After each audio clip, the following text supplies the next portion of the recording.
I was happy once. Why? Yes, I was once promised that I would be given a child of my own. Then at the last minute I was cheated, and I came away empty-handed. That's terrible, but with adopting, I suppose you've got to prepare yourself for disappointment. This wasn't through an adoption agency, though. I wish I had that option. Where I come from, it's illegal to offer even the most basic services to small, strange-looking people.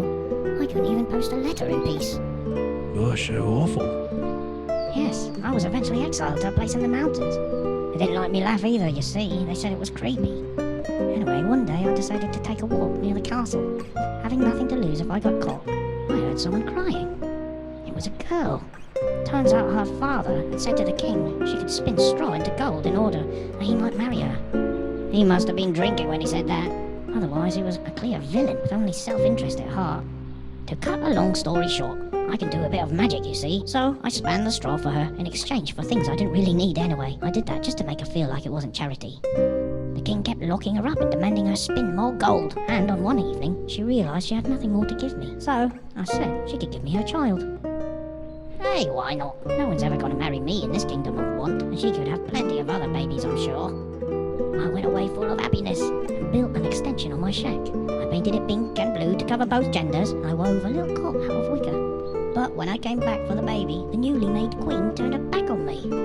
She even offered to placate me with the very gold I'd spun for her. Idiotic creature, I thought. But I did not use magic to take me frustration out on her, like the witches did. Nor did I steal the baby. I instead gave her another chance, even though she'd been untrue to her word. I said if she guessed my name within 3 nights, she could keep the baby. And she won eventually. On the 3rd night, she got it. I had made the mistake of being too cocky and dancing around the campfire, shouting out my name like a bleeding idiot. So, of course, someone heard me then. So, although she didn't actually guess my name, I had pretty much put myself in checkmate. But still, she hadn't guessed it. So she broke the deal. And I decided to let this go without argument.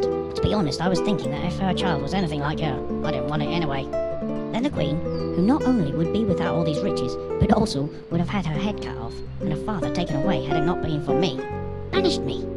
Oh, stranger, and when a child reads this story and someone asks them who they think the bad guy is, who do you suppose they name? Not the king, even though he would have had no qualms about cutting off his future wife's head, and even though he demanded gold like a pig every night, and not the miller, who once put his daughter's life at risk just on the off chance that the king would believe a massive fib and not bother to put it to the test. And certainly not the young girl, the beautiful weeping thing who took the life-saving help someone gave her and later threw it in their face.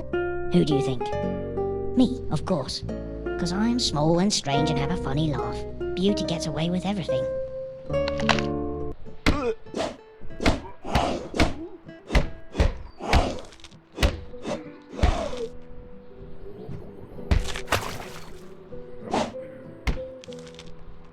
Perhaps. Sorry, I didn't catch your name. Maurice. But perhaps, Maurice, there's still hope for you in your pursuit of a child.